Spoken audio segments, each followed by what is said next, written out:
Okay, Mr. LaFond. My apologies to C.P.Webster. He had asked me a question. I just, you go through the comments. Sometimes it's hard to find them. He had a question. I think this was going back to when we were in the backyard back in Pittsburgh. If somehow, let's say you inherited, I don't know, like $1 million or $2 million or whatever, or like a lot of money from somebody, and you could pick a place to finally settle down and live. Not saying that you would. I know you still ramble around, but you would have a home base to return to. Where in America, or where in the world? Why limit it to America? Where would you have your place, and what would it be? Would you make like a fortress? Would you make like an Indian longhouse? So I guess it's really two questions. And like, what would you use it for? I guess I could add that to it, obviously. Well, I guess the romantic part of me just wants a teepee with a Land O'Lakes butter girl and her sister in there. Realistically, I like the two areas that I have liked the most was the Oregon coast, the coastal range near the Wilson River, and the other area would be the Uinta Mountains. They call them the Uintas, a north-south mountain range that cuts off the northern and westernmost counties of Utah in this little panhandle from Wyoming. And those mountains are very beautiful. I spent a lot of time there. I would probably end up favoring the coastal range in Oregon because it would get me more land for the money, because that part of Utah, you got billionaires moving in there, and there's no problem with water. Very easy to find a spring to have your own water.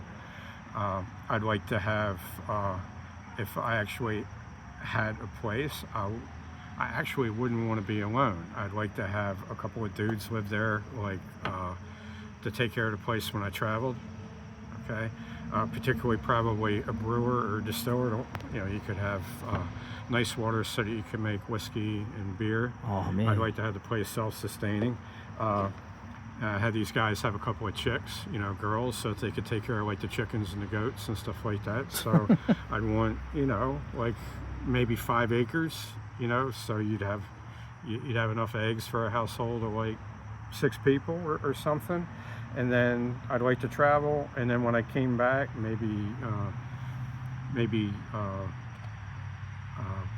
have a lady friend, that would visit or live there. I mean, it'd be nice to just kind of have a wife staying there and come back to her. The most important thing is I'd want to have a main room that was big enough to have like a table with benches and a fireplace where knuckleheads could get together and drink beer and talk and stuff like that. And I'd want to be able to have like a ring, like a boxing ring or something like that. Or octagon.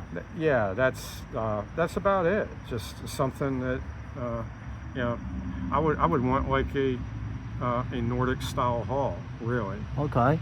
All right. That would be, and I think in a lot of ways it'd probably be cheaper to build than less durable traditional houses as far as the. Oh, you mean the crappy the houses we see all over the place popping up? Yeah, I know some people that have gotten some really nice houses built with real timber, and there's something just really nice about the atmosphere, and that would make it better for writing. And the better it was for writing, the more likely I would be to stay there. And of course, you'd have you'd have a library.